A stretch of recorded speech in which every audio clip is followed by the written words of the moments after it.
Okay, so hello. Today on Barbell Radio, we have a guest from Singapore on the show. He is a working member of Powerlifting Singapore as a technical director. He is also a personal trainer as well as a strength and conditioning coach working with softball athletes and golf players.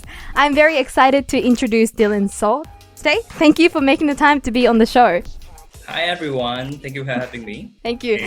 Yeah, and I know that you are involved in a lot of areas of lifting and fitness in general. And if there's like anything that if I missed out while I was introducing you, maybe you can add something, or is there anything that you would like to add? I think that's about it. Okay. And I don't know if I will be putting out the video, but Dylan is actually wearing a Japanese powerlifting t-shirt. Yay! That's awesome. And can you tell everybody where you got that shirt, maybe? Where I got the shirt? It was 2017. Singapore, we hosted Oceania Championship and Pacific Invitational. I think we had some lifters coming down from Japan. We have the legendary Kodama and Suzuki coming down, breaking world records, shipping the world records by half a kg every time they lift. Oh, yes. Yes. Okay. And I'm just wondering, what is it that you do as a technical director of a powerlifting association? Role of the technical director mainly is to firstly ensure that the competition is conducted within the laws and the rules of IPF, because the Federation, the Powerlifting Singapore, is aligned with IPF. Also, for example, rostering of referees, making sure that how it's run, and maybe, for example, like more administrative stuff, like for example the flights. Which class to go at what time, making sure that the equipments are checked, everything is covered according to the rules. Yeah, I think you can get a lot of perspectives, not just from, a performance perspective, but also, you're in the back and working in like the management side, which I think is like very, very interesting. Yeah. Well, in Japan, we are currently experiencing like, the second wave of the coronavirus pandemic. And I know that gyms were being very targeted. I don't know if it's in Japan only, but it's been very targeted and bashed as being like the high risk areas of COVID-19. And I'm just wondering, how is the situation like of the pandemic in Singapore and how the gyms are handling it? Oh, well, we had 2 months of kind of like what we call circuit breaker, but it's actually lockdown. At the period of time, all the gyms were closed. People could only train at home. For me, I was lucky because I kind of like have a power rack at home. Yeah. But the gyms were all closed. So now we are kind of, there's a kind of the measures at the east. So the gyms are back open, but there's a limitation of the entry. That means the capacity of the gym. For example, if you'll be looking at regular fitness classes, the maximum attendance is only 5 clients at any time. And there's social distancing involved as well.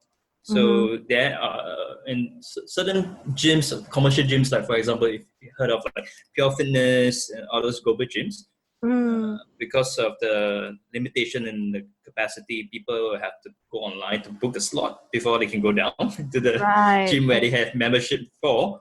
And a lot of times, once the slots are open, it gets taken up straight away. So I would think there's a lot of people who are unable to train as how they would like, or how is it like before the whole lockdown, before the whole coronavirus situation. And I think that is affected. Yeah, and I think as a coach as well, with your clients, where clients are pretty much forced to stay at home and coming back to the gym, it must be very challenging too, because nothing like this has ever really happened. Well, since I was born, so it's like it must be very challenging for you to manage your clients as well. managing clients, yes, it was, especially during a circuit breaker. I think not everyone was convinced or wants to or see the value in remote coaching. Mm-hmm. Yeah, because the clients I handle mainly are face-to-face. Yes. Physical sessions. So those doing physical sessions may not see the value in remote coaching. Although I would say powerlifters tend to do more remote coaching than face-to-face. Because the amount of trainings that powerlifters do is immense. If they have to pay for a physical session, they must be super loaded. Yeah, that's so true. Yes. So I think during the circuit breaker, remote coaching was people could only rely on remote coaching in terms of like programming or Zoom training. Mm-hmm. But I think end of the day it boils down to perhaps creativity, being able to find things. If let's say you don't have equipment at home, how are you going to do load, for example, how are you going to change your squat? What are you going to change the squat into? Perhaps you can elevate your heel, carry a 10 kg sack of rice in front of you, do some goblet squats, and how are you going to perform those? How are you going to retain as much of your muscles and strength as much as possible? Yeah, so I think there's challenges, but I don't think it's something that if you really want it, I think there's ways around it. It just boils down to how willing or how creative you want to get. Yes. Yeah, I think you definitely make a very good point with that. And just like with the moving on to some of your introduction, I think as a starter question, what made you interested in powerlifting or strength training? Like, were you involved in any other sport and that made you want to do strength training, or like what is your story almost? Yeah. My memory is a bit vague here. I think I was pretty active since young. Since young, I've played numerous sports. I've done badminton, swimming, table tennis, a lot of things. Before I went into national service in Singapore, there's mandatory conscription. So before I went into the army, I started picking up a little bit of strength training with friends. It's kind of more like peer pressure. With guy friends. Hey, let's go to the gym. I think that's very common. Yeah, this is very common, right? So, but during national service, it became more like a hobby. And I'm training with my buddies in the gym. It became more like a hobby. So after a while, it became like a habit. I enjoy training. I enjoy just bettering myself. Yeah, I enjoy because all the while since young, I've always been the really skinny guy. So I think doing something like that helps me feel more confident as well. And when I'm getting stronger, when my weight is increasing slightly, I think it feels good. It feels great. So it's something I enjoy to do. So it became a hobby. After national service, I think I was in a different industry at first, but I still maintained the physical activity. I went back to strength training after a hiatus because of a work that took too much of my time. So I felt really ill. I lost so much weight. At this height, I was like 50 kg. Wow. I lost so much weight. Less than me. I was sick for like a whole month. I was just skin and bones after that. So after that, I had to pick it up again. Then that's where I kind of rekindled my passion. And after that, after putting on some weight, I went to some sports, and I started looking at strength sports. Just the regular SBD. I started seeing athletes from Singapore. I was quite amazed how some of the athletes, we have a couple of athletes who broke world records before in Singapore. I was amazed because they were lighter than me and they're lifting much more than I did. Yes. So then I looked at strongman. I went under a few mentors. I did some strongman implements, some strongman training as well. Things like flipping the tires, like 350 kg tires. That was quite a milestone to flip it over. Wow.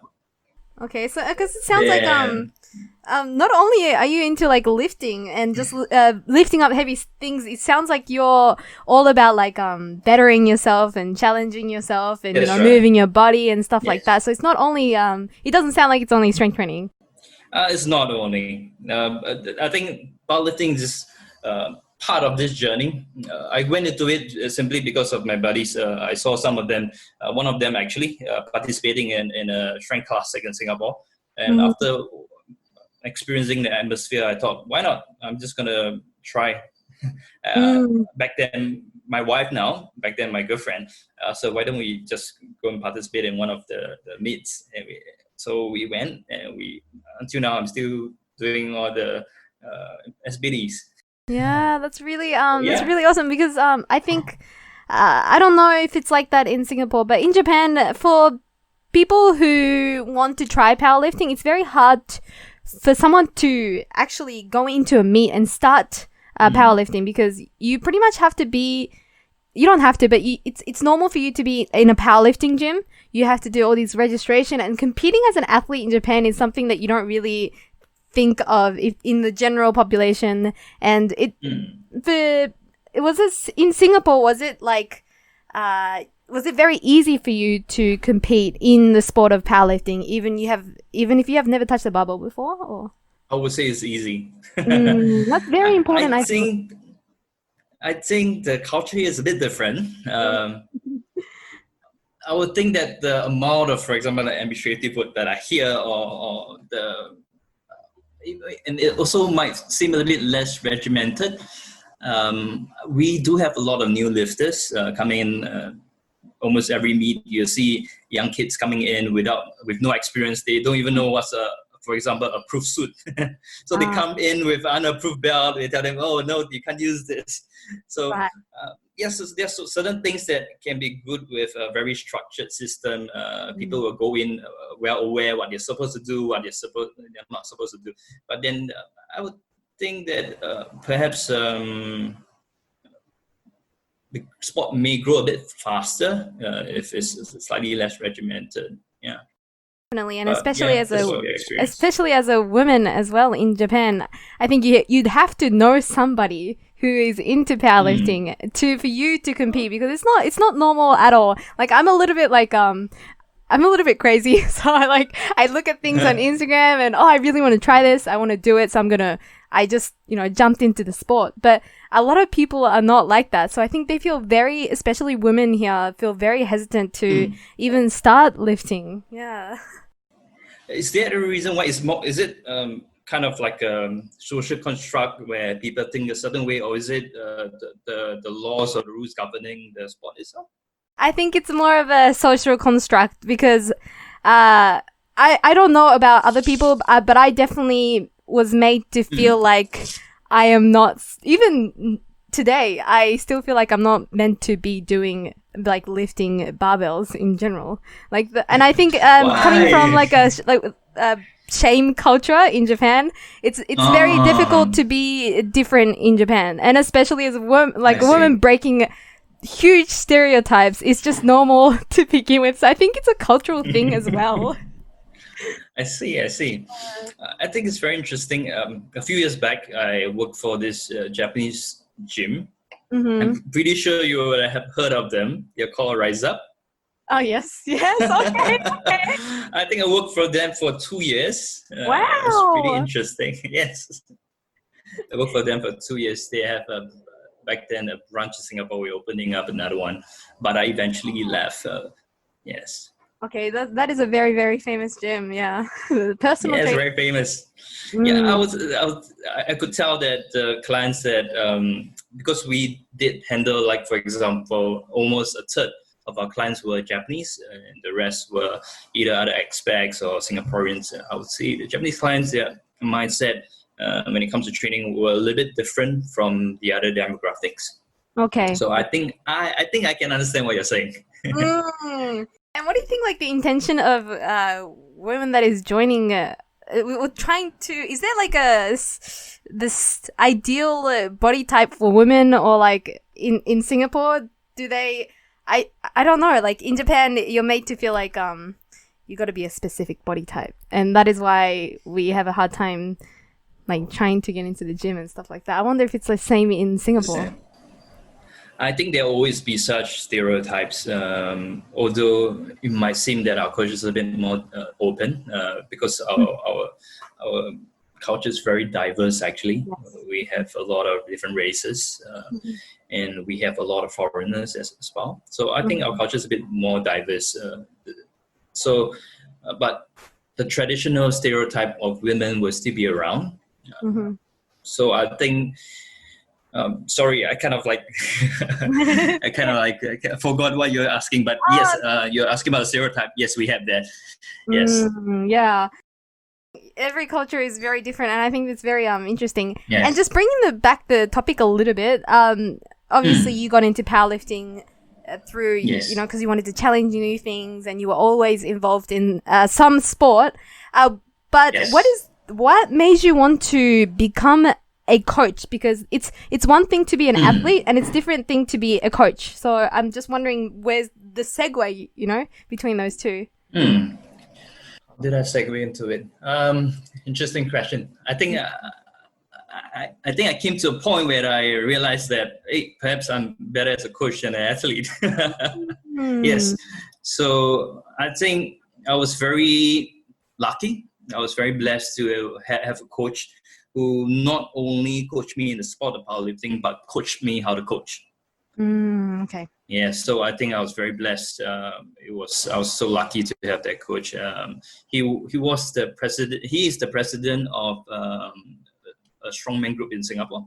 He did powerlifting as well. Yeah. So when I was competing, he coached me, and he every time when my wife was training, he would ask me to coach my wife in front of him.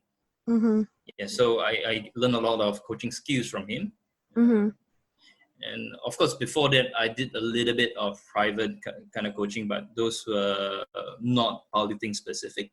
So I think it's a mixture of all those experiences that made me decide that, perhaps I should be a coach.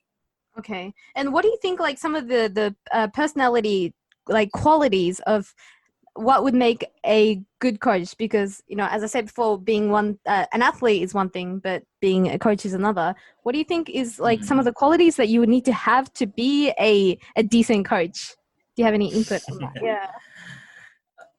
Well, I think this is a little bit anecdotal. I always believe that to a certain extent, when you're in the mind of an athlete, it's always a little bit more selfish. It's about getting myself better, doing what it takes to bring my performance up. But as a coach, it's a little bit different.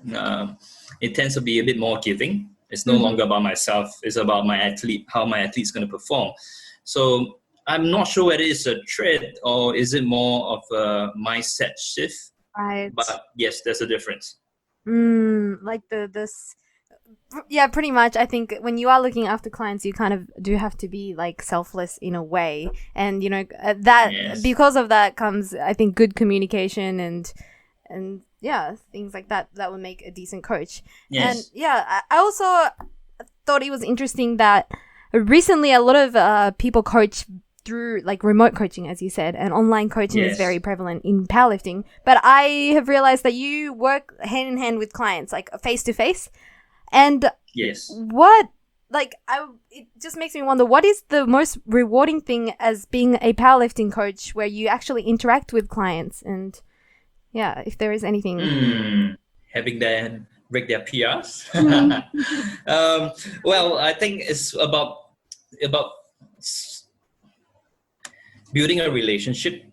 End of the day, coaching is more than just getting a huge PRs, getting a big squat, a big deadlift, or a bench.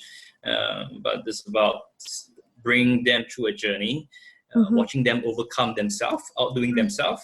I think there's a joy when someone who has spent the last 6 months fully immersed and devoted to the practice of the sport itself, hitting a massive PR. It's not just about a PR, but then it's about the overcoming that brings joy to a coach. Right. And also, of course, the relationship that you build along the way with your friends, your teammates, in the gym. I think those are the things that are very rewarding. Yeah, and just, I don't know, like, not only do you get to witness the progress that with the clients that you work with, you also get to make a good relationship with them. And with the coaching, I think you said you have to kind of be selfless in a way. But is there a part of you, like personally, that want to be selfish in a way, that you think like, oh, I want to do this too, kind of, because you do coaching as a living. I'm just wondering if you're, if you do have like the selfish, quote unquote, selfish thoughts where you'd be like, I want to break PRs. I think that will always be at the back of my mind. I must admit that will always be at the back of my mind. But at the end of the day, I think we need to understand what we are doing, why we are doing what we are doing, so that we will not kind of sidetrack from our goals or the decision we made to pursue what we pursue. Yes. Yes, I have that at the back of my mind all the time. Every time when my training is going well, then perhaps I should take less clients, just spend more time on myself instead of earning money. Those are things that are back of my mind all the time.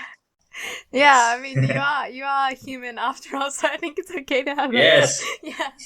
And as you said, you've been involved with the managing side of powerlifting in Singapore as well. And I know we talked about this a little bit before we started recording. Do you think there is like a unique way of powerlifting in Singapore, or do you think it's like heavily influenced by the US in terms of maybe like programming and technique and stuff like that? I don't think we have a very unique. Perhaps our unique way is that we are not so unique. We are influenced by US, but I think we are also heavily influenced by the rest of the world, not just the US. One thing that I would think is perhaps compared to the other parts of the world, for example, like Russia, they wouldn't have so much people on social media showing their training videos, training logs, how they do certain things. But yeah, I think we are very diverse. We nowadays, with how technology is, we are very connected with the rest of the world. You can just log on to IG. That's where I think we found each other to just observe skills and techniques of world-class powerlifters all around the world. I have seen people in Singapore learning how to squat, starting strength style like Mark Pripato, head down, hips back all the way, or maybe like how the Russian squats, head up, very wide stance. Perhaps with working with variable resistance, like for example, the West Side. Have you heard of West Side barbell? Yes. Conjugate style, with bands and chains. I also have seen a lot of lifters in Singapore bench pressing like the Japanese. Wide grip, with their wrist rotated, like this out, yes. Or maybe I might even have seen people in Singapore trying to imitate Yuri Belkin. Have you heard of Yuri Belkin? No, I haven't. He has insane sumo deadlift. Beautiful sumo deadlift. And he usually deadlifts without a belt as well. Oh, wow. Yes. So it's more of like incorporating different different ways of how different countries do things. Yes, but of course, it might not fully benefit everyone because our anthropometry is always different. So it's about length, body length ratio, right? So it might ultimately only benefit athletes who are similar to their idols. Yes. Right. Yes. And another thing about Singapore, powerlifting in Singapore, is we tend to have much more raw lifters than equipped lifters. The equipped lifting culture in Singapore is not that strong, but raw lifting is very popular. So US still do have a lot of equipped lifting, so I would not say we are like the US. We do have a pretty unique culture here. Okay. Yeah, because I think Japan is one of those countries who does still do a lot of equipped lifting. Yeah. It's interesting. And I think the Europeans still do a lot of equipped lifting as well. Europeans, US.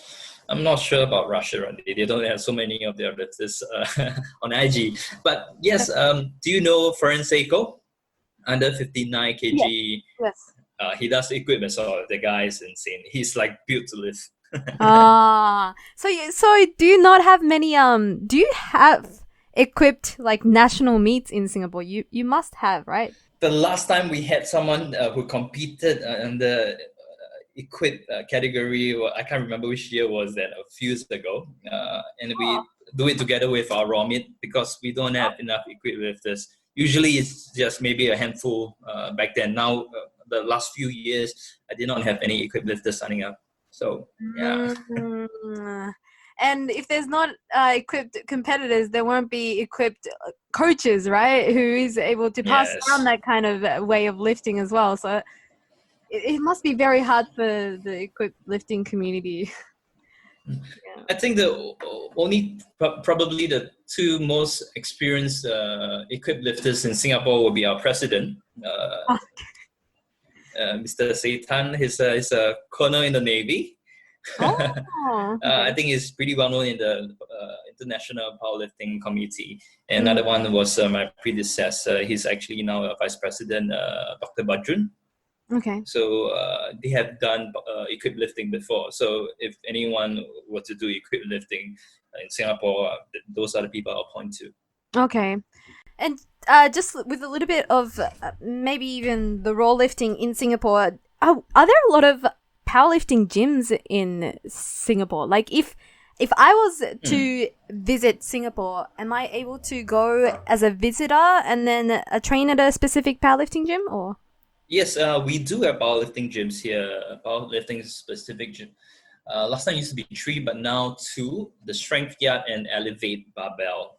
Okay. I think one of it might have changed their names. I can't remember one of whether they are changing, because I think one is undergoing through rebranding. But if you are to come to Singapore, you can visit the Strength Yard or Elevate Barbell. The last time they used to be Gym Nation, but they're not around anymore. I used to train there. Okay. It was kind of like home for a few years. Okay. Yeah, because just for those who might be like having plans on going to Singapore, it might be really interesting to note that. And how much is it usually just as a visitor to go in? Tell you frankly, I can't remember, but it should be in a ballpark about I would think close about $10, 10 Sing. Okay. Yes. Okay. It's not that expensive. It should be around there. I think that's also different in Japan as well. It's probably a lot easier for you to go into like a commercial gym in Japan instead of a powerlifting gym. Yeah. Okay, so just want to bring the conversation into the next topic, which is like the big reason that I wanted to have you on the podcast is because you do a lot of posts based on science and pretty much like logic. And, I think last week you posted something about whole eggs and egg whites and how they differently affect muscle protein synthesis. And, other things such as, hypertrophy training with cluster sets. And I love these, the posts that you do because it gives like a different perspective in lifting and exercise in general. And I just picked up a topic that you had covered, which I thought was very interesting, which and could really benefit powerlifting athletes, is the creatine, the use of creatine supplementation. And creatine is like one of the most, I think it's one of the most researched performance enhancing supplements that has been looked in the scientific literature. And a lot of like these studies seems to suggest that there are like beneficial effects, not just in the means of like enhancing performance, but other aspects such as like age-related diseases and such as dementia, and even for metabolic complications such as glucose oxidation and things like that. And I think you brought up a really, really interesting, I think it was 2011 study on effects of creatine during sleep deprived state, which I will get back to in a second. Yes. But maybe for those who might not be aware of what creatine supplementations are, maybe it sounds quote unquote dangerous or like, oh, is this steroids or something like that? I'm sure people are not like that. But if there are people like that listening, can you maybe briefly explain the benefits of creatine supplementation and maybe from like a powerlifting athlete perspective, if it is beneficial for them or it's not? I don't know. Yeah. Just to be a little cheeky, I think there were some sport federations or drug testing federation who tried to ban creatine, just like how they tried to ban caffeine. But how are you going to ban creatine for it? Because creatine can be found in a lot of food products, for example, like meat. Mm-hmm. Yeah. So, for example, things like, for example, red meat, beef would tend to have a little bit more creatine compared to perhaps chicken, which is kind of strange to me because red meat tend to be more type 1 fiber than type 2. But yes, okay, if we'll be talking about powerlifters specifically, perhaps we first want to look at the demands of the sport itself. How can creatine benefit powerlifters? What is powerlifting? Basically, it's about lifting 1 RMs in a meet, right? Or building up this 1 RM, but just one rep. If we'll be looking at duration of the lift, which of the lift SPD will be longest? I think I've calculated before. The squat tend to have a slightly longer duration in a single rep compared to the rest of the lift. So if we are to calculate the duration of a squat starting from raising under the bar, unracking, walking out, getting start command, squatting, coming up, putting the bar back on the rack, it will take about 15 seconds, 15 seconds for the third attempt. I based that duration on one of the IPF woes for raw. Yeah. Raw lifters, most people hit around 15 seconds mark. There are some who rush out the rack. They can get it slightly under 10 seconds, but that's very rare. You don't really want to rush out with heavy weight on the back. So yes, 15 seconds. So if you look at the energy system,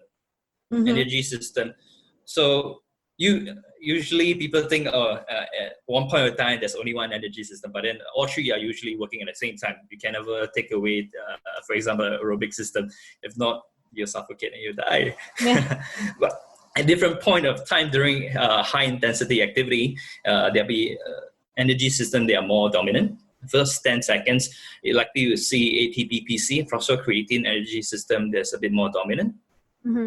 After that, from 10 seconds to about 2 minutes, that it will be your glycolytic system. That's where you have your glycogen, your carbohydrates, right? So if you have to compare that with the demands on powerlifting, you have there's high energy demands in a very short span of time. If you look at 15 seconds, the first 10 seconds, that's like 2/3 of the duration is highly dependent on the ATP-PC. And phosphocreatine relies on creatine itself. So if you look at just normal dietary intake, likely you will not get a lot of creatine. You can get creatine, but I reckon, I can't remember the actual numbers. I remember it to be somewhere about 1 gram of creatine a day, and you can synthesize another gram as well. So that's not a lot. And regular dosage of creatine in supplements, you get about 2+ to 5 grams per serving. So essentially with creatine supplementation, you can get much more creatine. And with that, it's going to, I would say, directly help with your training. And because if you look at training, you'll never be just one repetition. One repetition is usually perhaps when you're getting close to the competition. Some people will not do one repetition. Some people will do at a sub-max weight. But then their working sets usually will involve a little bit more repetitions, or even off-season when you're trying to push a little bit more volume, when you're trying to induce a bit more hypertrophy in the body, that cause more volume, right? So with increase in creatine, you tend to have slightly buffered fatigue. Your work capacity increases because you have more energy substrate, right? Right. That way you are able to do more, recover faster, and that will give you what happens, greater hypertrophic gains, also greater strength gains as well. So yeah, I'm a true believer in creatine for powerlifters. And like with the long-term hypertrophy and strength gains, comes from the fact that you are able to squeeze in even a single rep that you might not be able to do before the creatine supplementation. And during that time, that one extra rep that you might be able to do, that adds up, and then that leads to hypertrophy and strength gains. Does that sound like I'm understanding? Okay. Yes, that's right. And of course, some people might think, but the studies talking about strength gains always favor not going to failure. So why would you want to squeeze the extra rep out? But then if you look at it this way, have you heard of the RPE system? Yes. Rate of perceived exertion, or RR, reps in reserve. So strength athletes tend to want to stay away from failure. It accumulates too much fatigue. And week-to-week conditions might not be as good because you might not recover in time for the following session.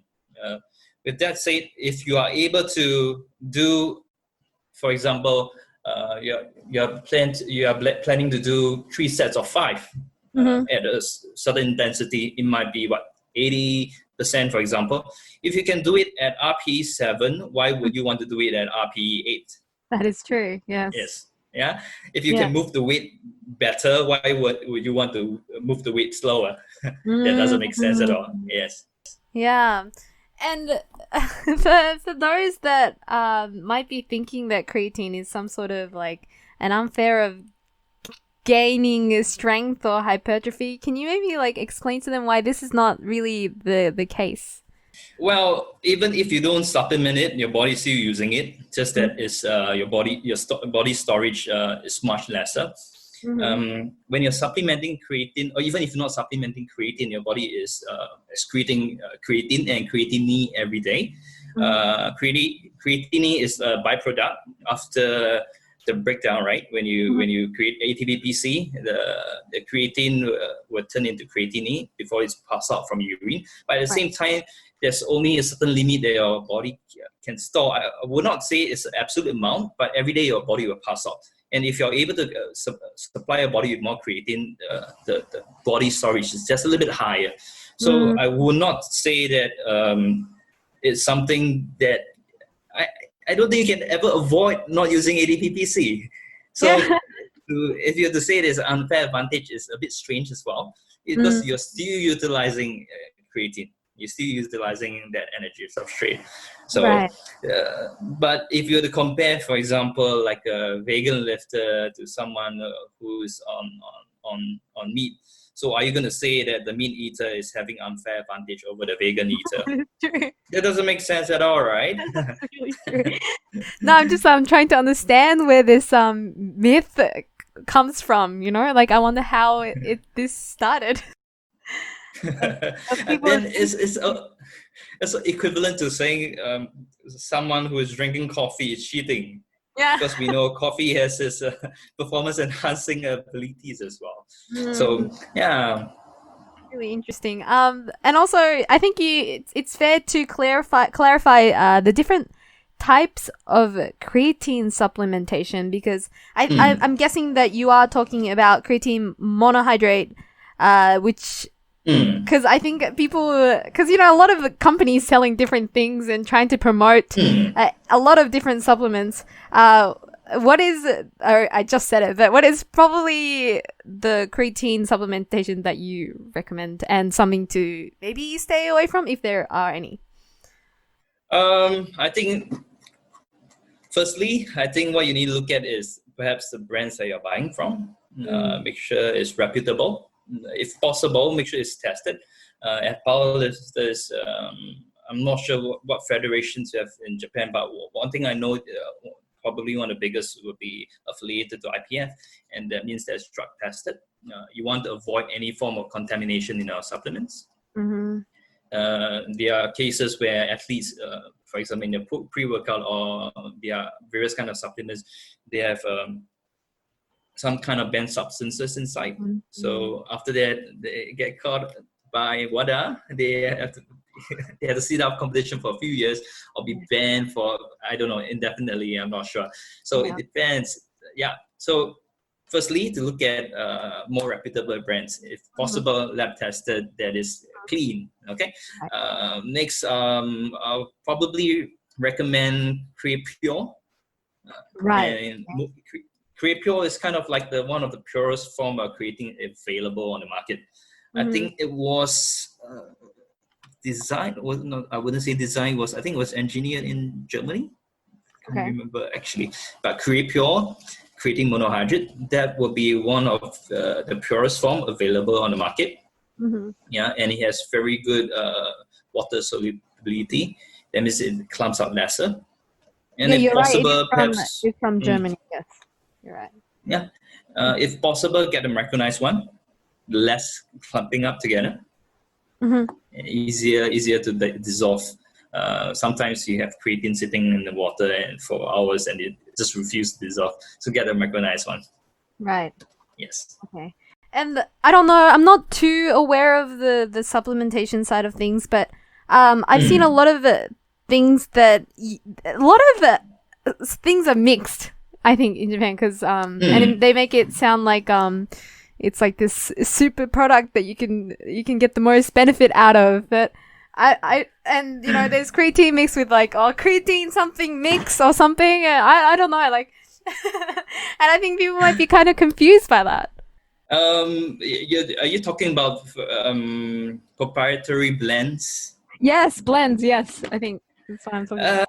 I'm not very sure about blends, but I do recall reading a paper on ingesting creatine together with other macronutrients, helping with the recovery rate. But I can't remember. I can't really talk about the details about that. I do remember something like that. But then as for proprietary blends, I'm not very sure.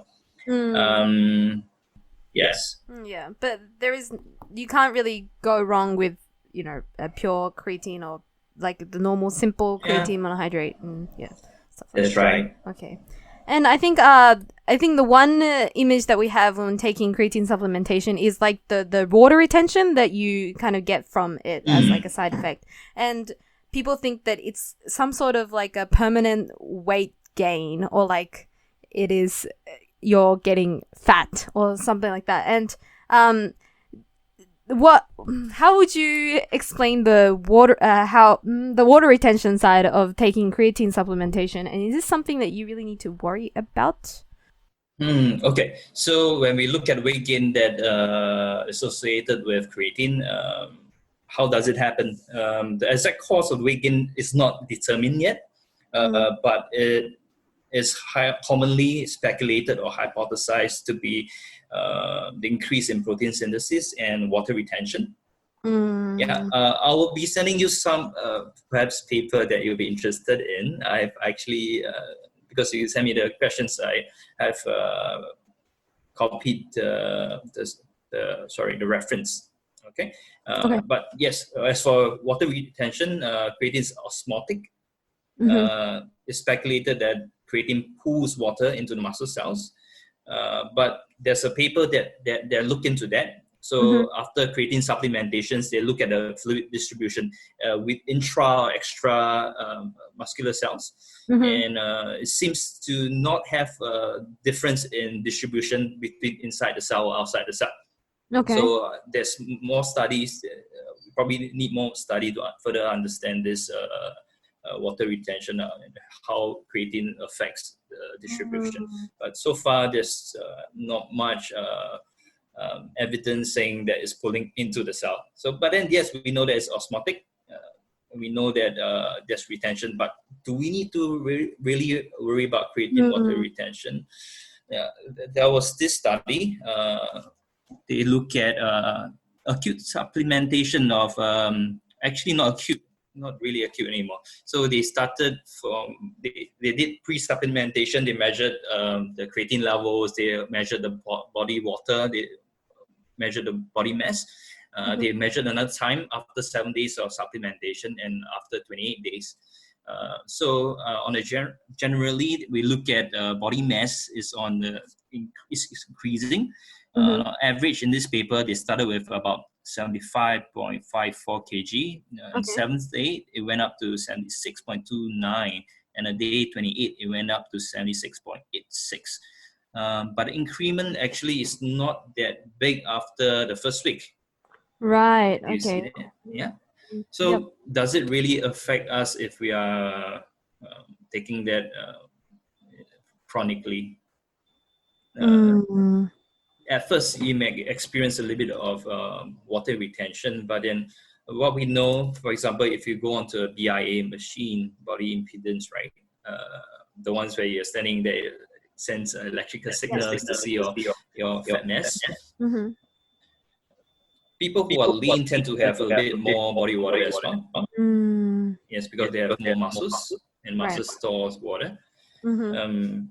So it can be speculated. I would give the hypothesis that from day 7 to day 28, the water retention is definitely insignificant. It's likely through perhaps the increase in muscular gains.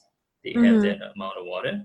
Right. Yeah, and we have so many research looking at creatine being able to help put on muscles without increase in fat gain as well.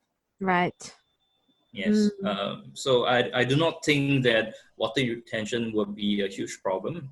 Other than perhaps when you're 1 week out from competition, you're trying to lose weight, and right up to perhaps 3 days away from competition when you don't have any training left, you're still like dumping creatine in, then that may be a problem because you're trying to water cut, for example. Yeah, and I think it's important to know that it's really hard to say because it does work differently for everybody. But maybe if you were to take creatine as a powerlifting athlete, what is some of the... Well, maybe not start taking it right before the meet, right? As you said, if you need to cut water, if you need to cut... I think it depends on context. If you are not at risk of weighing higher than you're supposed to for your category, by all means, if you have another 2 to 3 kg to play with, you should take it. But then if you're at the edge, you're cutting close, maybe not. Maybe after the meet, you can try the next cycle with the creatine. Yeah, so it depends on the context. And it's not even... I wouldn't say it's a very good idea to try something new right before the meet anyways, if you're...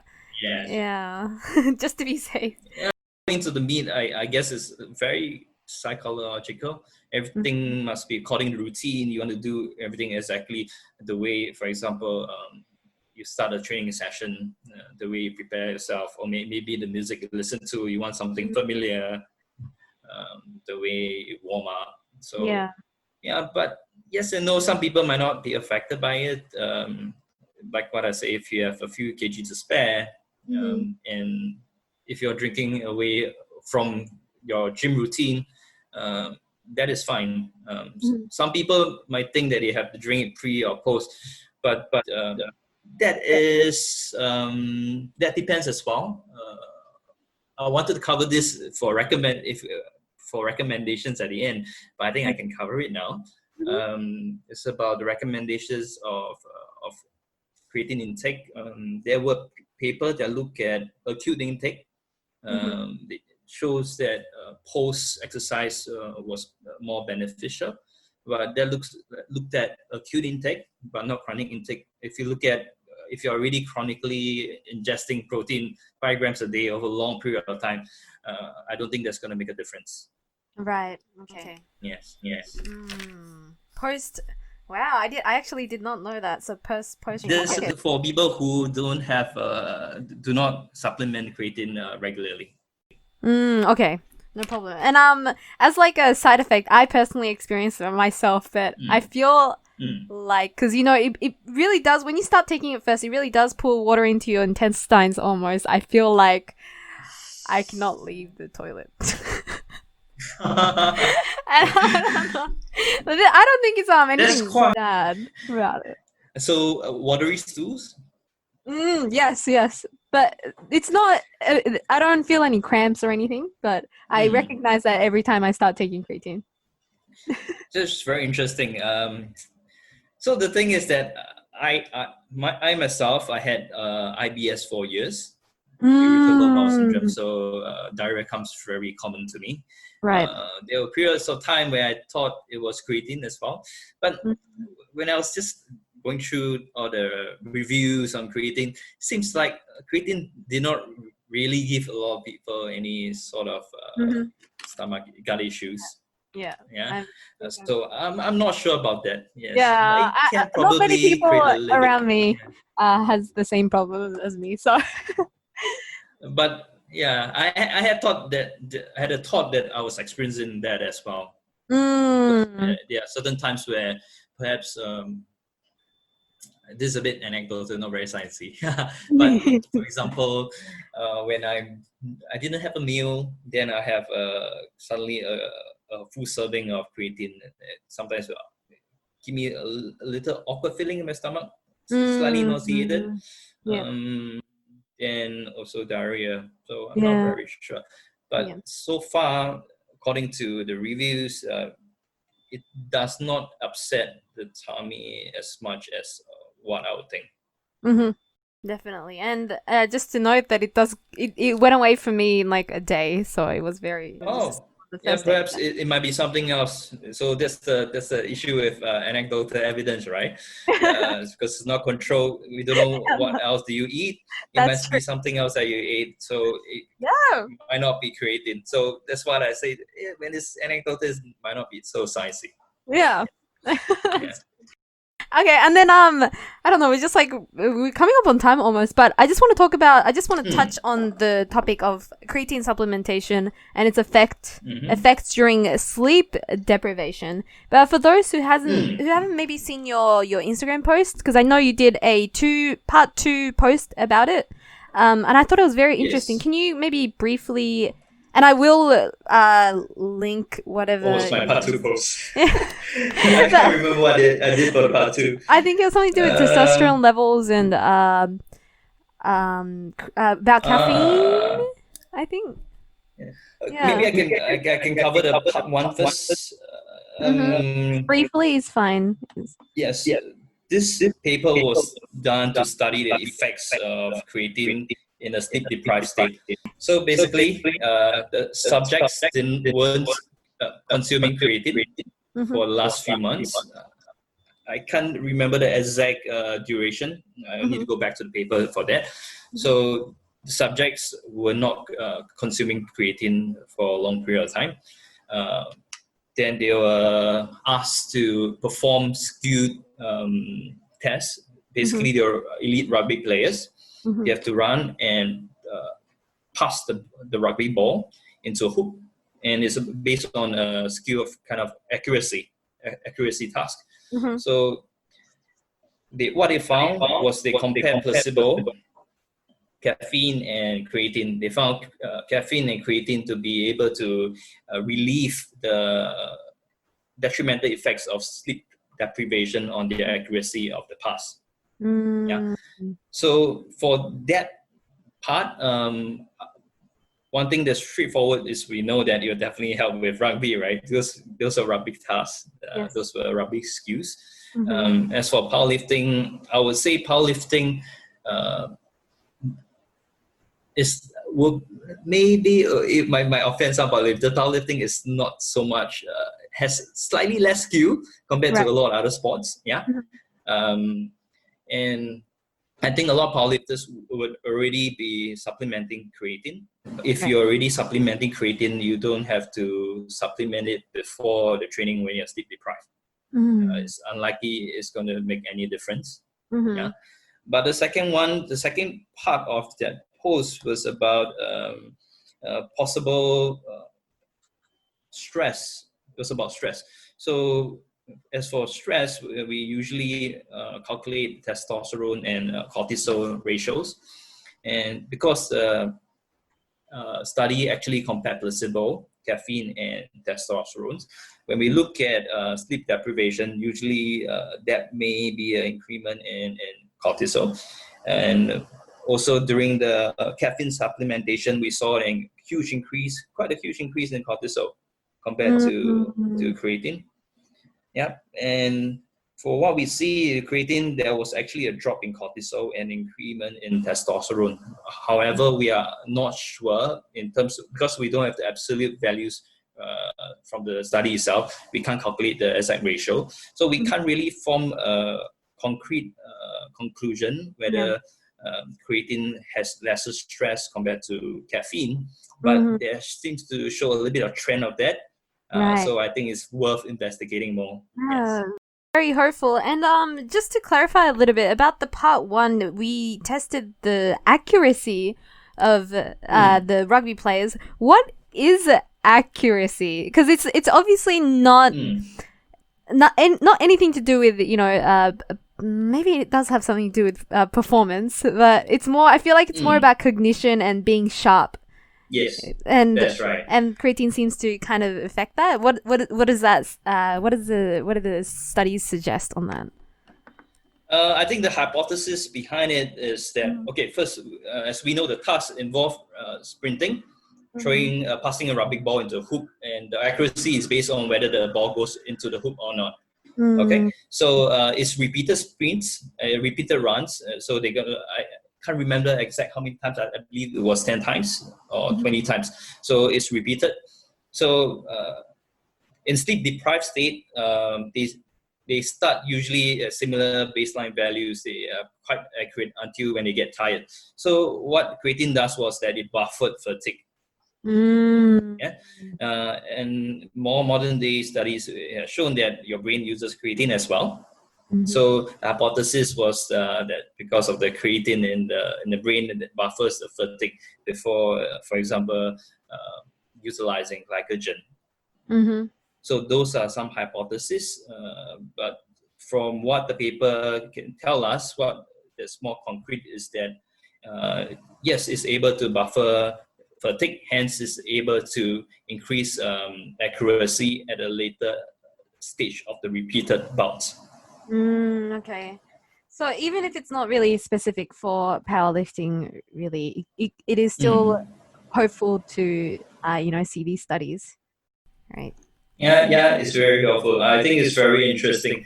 I'd never seen creatine as kind of like a cognitive performance booster. It's always, to me, it was always muscle.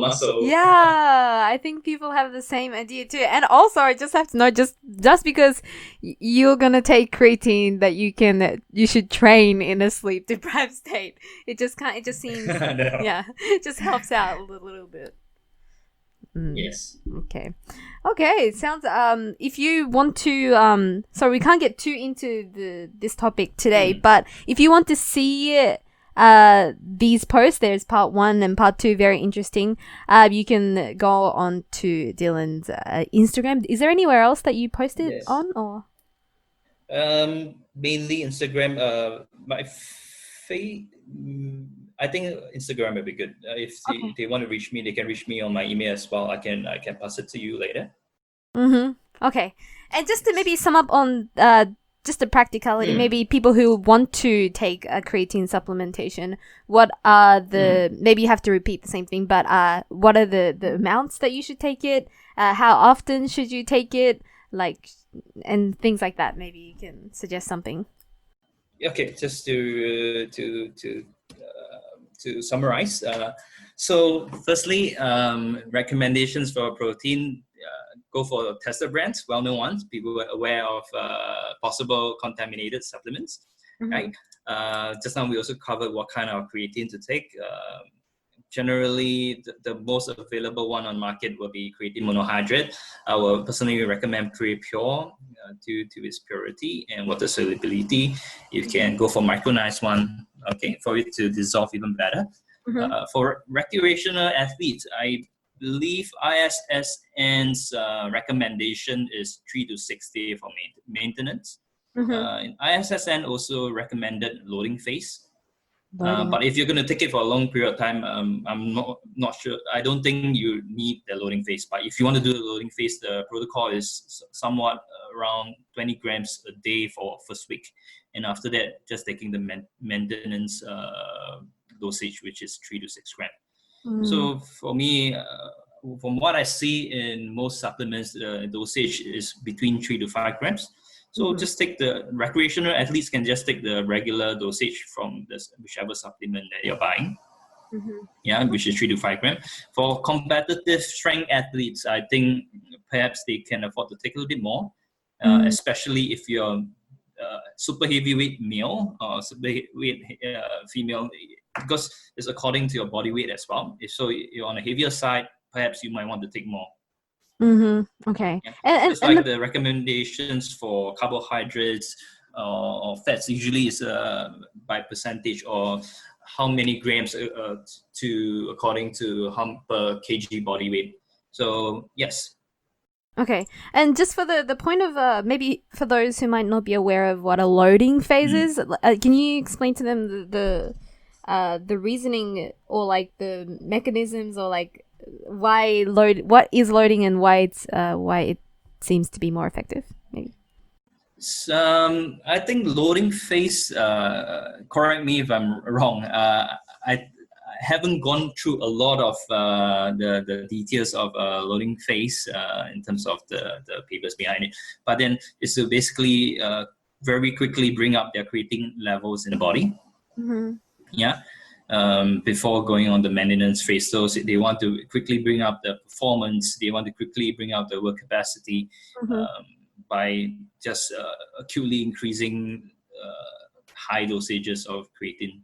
But after that, they'll still be reverting back to 3 to 6 grams as per ISSN recommendation. So I believe the recommendations from a lot of scientists now is a bit more conservative, a bit lesser. I think there are more people recommending just one dosage a day, regular one without loading phase. Over time, if you consume creatine over a long period of time, you essentially likely to have accumulate the same amount of content in the body compared to someone who is having a loading phase and after that going on a maintenance phase. Because your body is always passing out creatine as well. Right. It doesn't stay stuck in your body. Yeah. And also maybe how you can take it. I know that there have been a lot of studies where you take creatine with some sort of carbohydrate, like a juice or something. Have you read anything about that?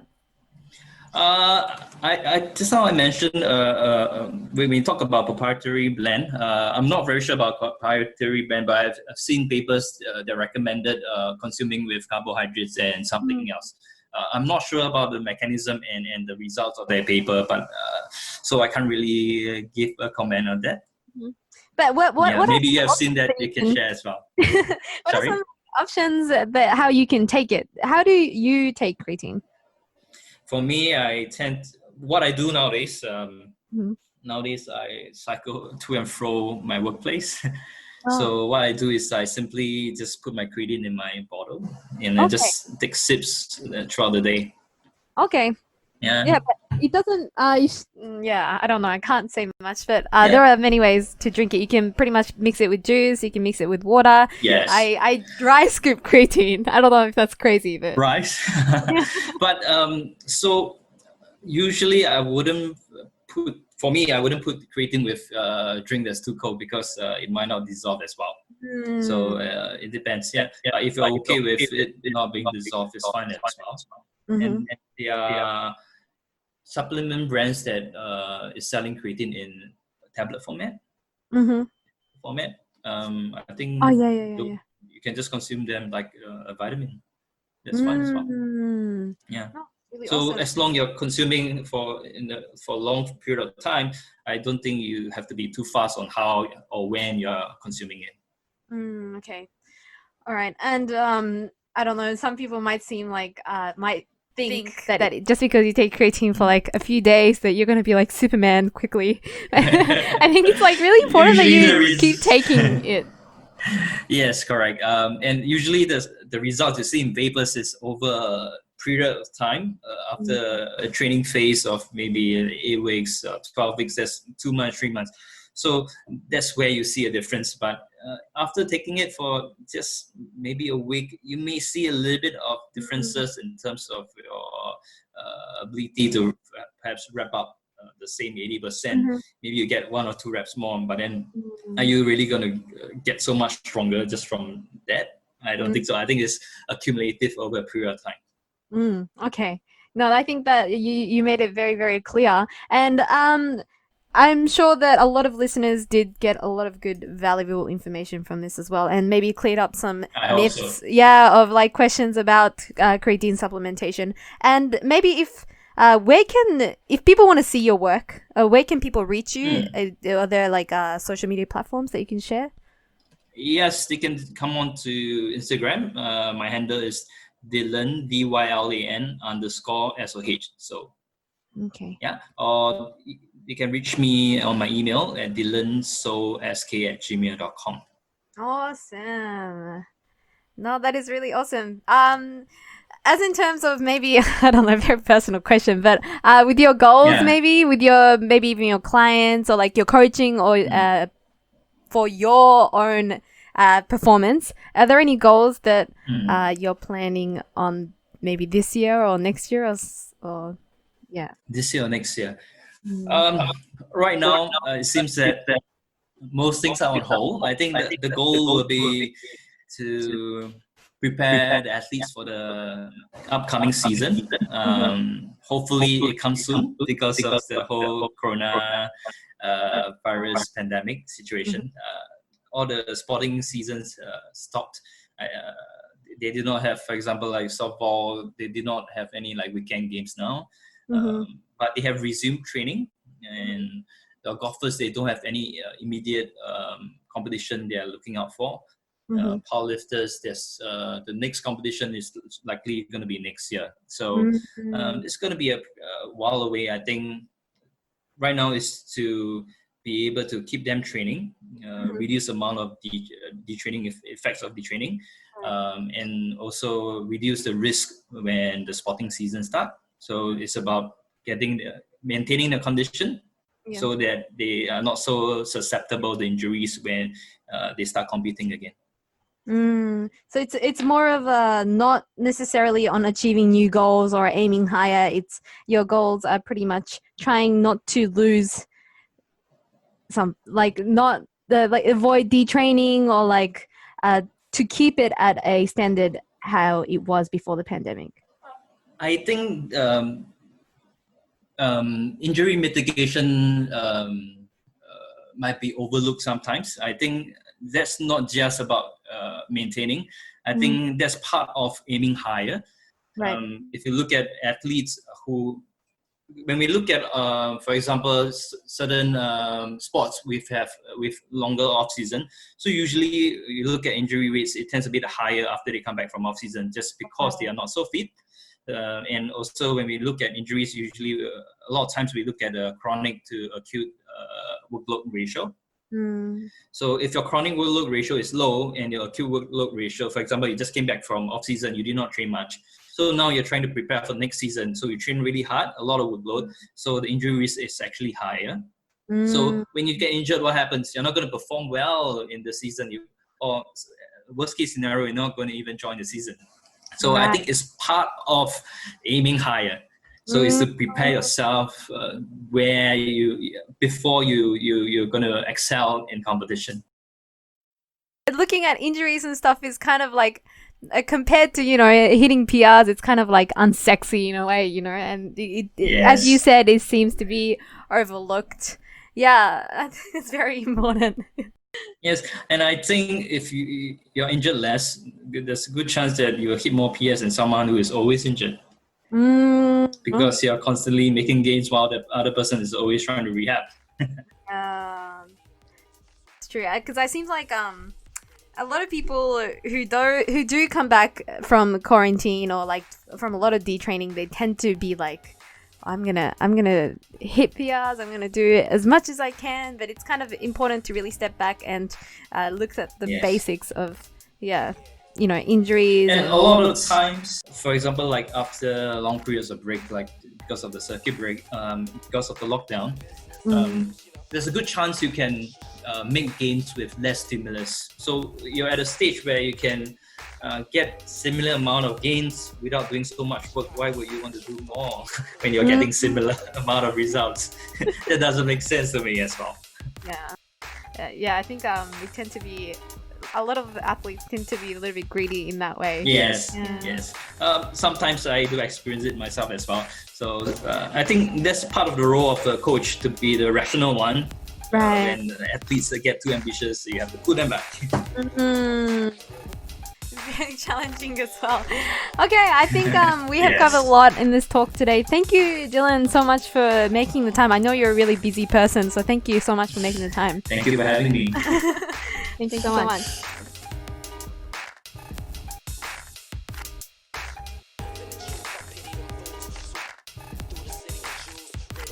Okay, and welcome back, guys. I hope you were able to gain something valuable from this episode, because I definitely did. Thank you, Dylan, for making the time to be on the show. All in all, I'm really interested in something like creatine supplementation. It is something that I did study. I actually specialized this in my graduation thesis. Not that I know that much as Dylan does, but I really am interested in this topic, and I hope to learn more about it.